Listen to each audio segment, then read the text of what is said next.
Hola, mi nombre es Ezequiel Bertolo, soy integrante del grupo 5 del bloque A. Les voy a hablar sobre la ética profesional, eh, que la ética de enfermería estudia las razones de los comportamientos en las prácticas de la profesión, los principios que regulan dichas conductas, las motivaciones, los valores del ejercicio profesional, los cambios y las transformaciones a través del tiempo. Las fuentes de la ética profesional de enfermería son las normas destinadas exclusivamente para la prestación de servicio a la sociedad. Entre ellas tenemos las normas jurídicas, morales y de trato social. Eh, las raíces de la moral de la enfermería, de las enfermeras, han sido legadas por la sociedad. Dichas normas se relacionan con la profesión según la vocación o la disciplina, y la atención al usuario, el proteger la individualidad del paciente, proteger al usuario de causas externas que puedan producir enfermedad, mantener las funciones fisiológicas del paciente en parámetros normales y colaborar con la rehabilitación del paciente y su incorporación a la comunidad. Según la autonomía profesional, que es uno de los factores clave para el ejercicio de la enfermería, basada en la evidencia, es que la investigación ha legitimado la enfermería como profesión, permitiéndole desarrollar un cuerpo de conocimiento propio para la prestación de cuidado de salud a la población. El fin último de la investigación de enfermería, justamente el uso de los resultados de la investigación. Eh, o sea, una enfermería basada en la evidencia. La autonomía profesional se torna en un factor clave para permitir y favorecer la implementación de los hallazgos y de la investigación en la práctica, ya que un profesional autónomo eh, es capaz de tomar sus propias decisiones independientemente.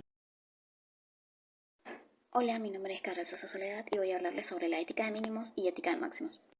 Ética de mínimos y ética de máximos. La ética de mínimos hace referencia a las condiciones y comportamientos mínimos de convivencia comunes en los diferentes ámbitos sociales en el mundo.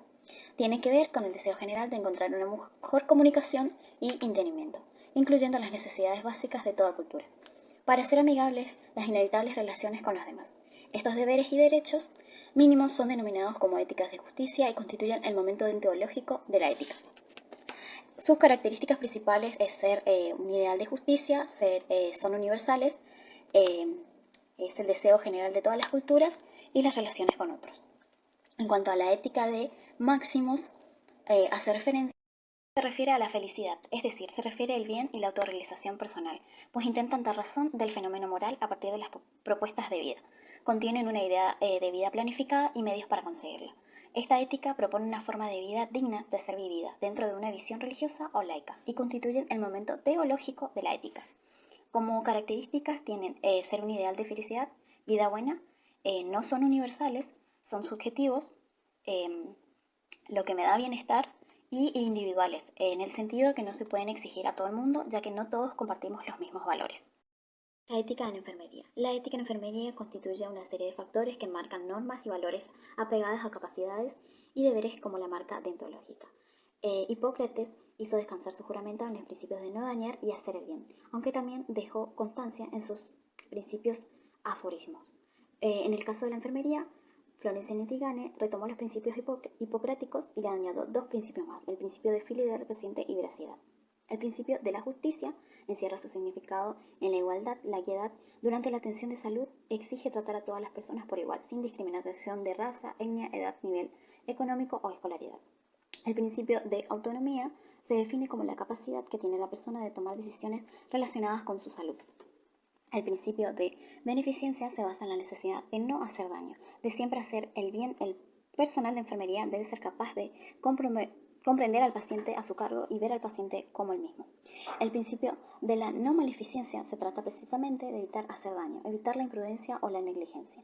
El principio de la veracidad se define como el principio ineludible de no mentir o engañar a la persona. La veracidad es fundamental para mantener la confianza entre los individuos y particularmente en las relaciones de atención de salud. El principio de la fidelidad, principio de crear confianza entre el profesional y el paciente. Se trata de hecho de una obligación o compromiso de ser fiel en la relación con el paciente, en el que el enfermero debe cumplir promesas y mantener la confiabilidad. Formación y conflicto de valores. Los valores pueden definirse como aquellas cosas de la vida social, ideales o costumbres. Los valores en este sentido pueden ser positivos o negativos.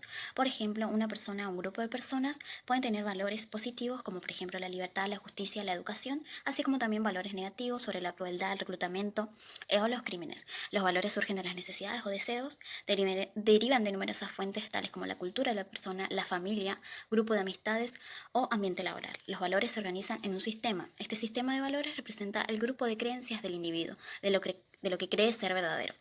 Algunos valores pueden ser más importantes que otros. Es importante hacer notar o tener en cuenta la naturaleza de los valores morales y no morales.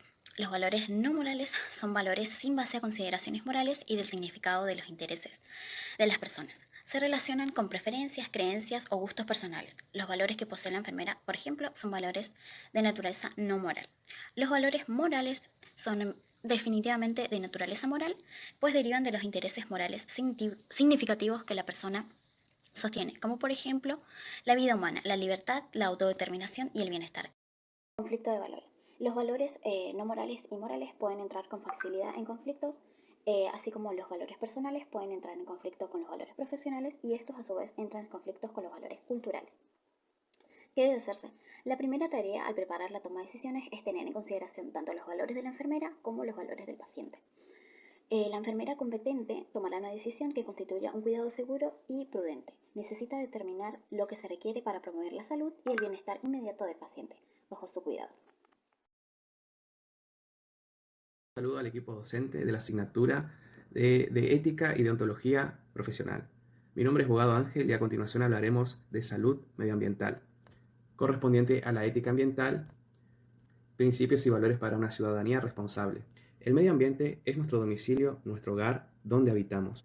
Si este no posee un estado de salud o de bienestar, esto va a impactar drásticamente en nuestra calidad de vida y de nuestro bienestar. Además de esto, puede generar una exposición y puede dejar vulnerables a la población para poder ser más susceptibles a enfermedades y riesgos que afecten directamente la mortalidad.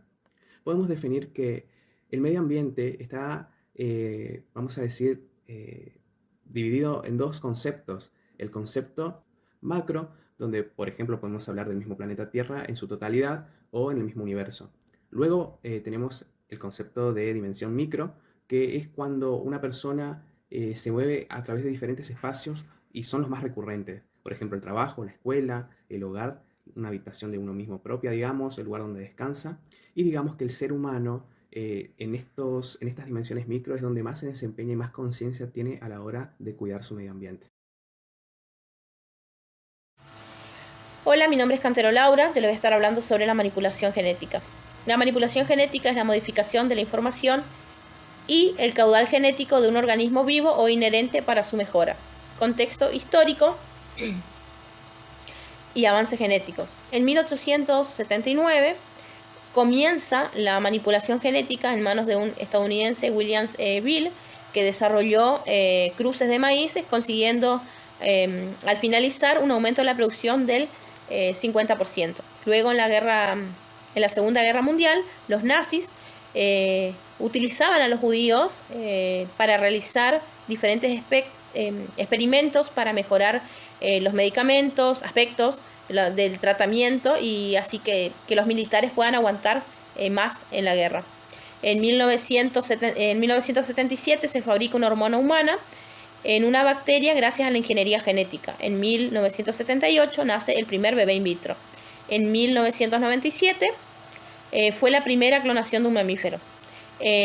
Luego se desarrollaron los primeros ensayos con seres humanos, donde se iniciaron con pacientes con inmunodeficiencia combinada y en el año 2000 se detuvieron esos ensayos porque cada 2 pacientes desarrolló cáncer. ¿Qué es la fecundación in vitro? La fecundación in vitro es una técnica por la cual la fecundación de los ovocitos por los espermatozoides se realiza fuera del cuerpo de la madre. Consta de 6 fases. La extracción de los óvulos, la estimulación del ovario con hormonas, la inseminación de los mismos, la congelación y descongelación de los embriones en su caso, el cultivo in vitro del embrión y la transferencia embrionaria. La ética de la fecundación in vitro. El rápido desarrollo de las nuevas técnicas de procreación y las perspectivas vertiginosas que se abren para el futuro plantean en la conciencia interrogantes e inquietudes. Todo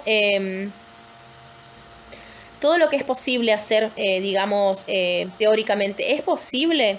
Mi nombre es abogado Ángel y vamos a hablar sobre reproducción asistida. La ley 26.862 nos dice que cualquier persona mayor de edad, no importa su preferencia sexual, su estado civil o tenga la obra social que tenga, puede acceder de forma gratuita e igualitaria a procedimientos y técnicas para lograr un embarazo. Se toma en cuenta la edad de las pacientes, de la madre o la futura madre. Si va a utilizar óvulos propios, tiene un plazo hasta los 44 años de edad, y si va a usar de donantes hasta los 55. Hay que aclarar que si esta mujer tiene entre 44 y 55 años y ya ha preconservado sus óvulos antes de los 40, puede realizar el tratamiento con indicación previa. Ahora, si la pareja va a donar su propio semen, tiene que ser de buena calidad. De lo contrario, se va a necesitar otro donante y esto se denomina doble donación. Aspecto ético es importante. Todo esto se va a hacer o se va a enfocar en la planificación familiar. No se puede usar estos fines para hacer experimentación con material genético. Las grandes ventajas de esto es que se puede utilizar se puede adecuar, mejor dicho, el tratamiento a diversas personas con un costo accesible y con bajos niveles de riesgo. Los beneficios son esos y, bueno, las complicaciones es que hay una alta expectativa, ya en los avances tecnológicos, y a veces puede haber incertidumbre si los resultados van a ser favorables para realizar todo el proceso. Bueno, después se realizan pruebas diagnósticas en el cual se toman muestras de sangre, se hacen ecografías específicas y examen de ADN. Ética y el control de natalidad. ¿Qué es el control de natalidad? El control de natalidad es el número de embarazos mediante la planificación familiar y métodos anticonceptivos. ¿Cómo relacionamos la ética con el control de la natalidad? Los aspectos éticos y morales influyen sobre las relaciones entre las personas, los derechos a la propiedad pública y privada, así como sobre la seguridad y el bienestar de los individuos de la sociedad como un todo. Para ello existen los principios de autonomía, el cual dice que los individuos tienen derecho a la libertad, la decisión y acción mientras éstas no interfieran con el derecho de otros. El principio de beneficencia, los cuales consideran normalmente correctas las acciones o políticas que resultan en el mayor bien por el mayor número posible de personas. El principio de justicia, que establece que todas las personas en una sociedad dada tienen el mismo derecho al acceso a los bienes y servicios necesarios para satisfacer sus necesidades básicas. ¿Cuáles son los diferentes tipos de control de la natalidad? Entre los métodos que no requieren receta médica podemos incluir la abstinencia, los espermicidas, el condón masculino, los condones femeninos, la planificación familiar natural. Entre los métodos que requieren examen médico previo y receta podemos incluir los anticonceptivos orales, como por ejemplo la minipíldora. Y en cuanto a los que requieren cirugía podemos encontrar la ligadura, la vasectomía, entre otros. Voy a hablar sobre el tema 5, la ley del aborto. Mi nombre es Blanchard Yesenia Paola. Y el aborto en Argentina es la ley número 27610 que legalizó el aborto en el año 2021, donde promueve la interrupción voluntaria del embarazo hasta las 14 semanas. También está la interrupción del ILE, donde es la interrupción legal del embarazo, que es cuando la persona gestante, la madre, corre riesgo su salud en el proceso del embarazo y puede pedir la interrupción del embarazo. Y el abuso sexual. También tenemos los tipos de abortos que son espontáneos, cuando la madre no desea el embarazo y por algo inmunológico lo pierde. Y el embarazo provocado ya es doméstico, químico y quirúrgico. Lo doméstico puede ser con hierba, los químicos es con pastillas y lo quirúrgico es cuando van a una clínica e interrumpen su embarazo, voluntariamente siempre. El derecho humano también varía en los enfoques, en lo ético, lo fisiológico y lo opuesto. El aspecto religioso, cristianismo o catolicismo.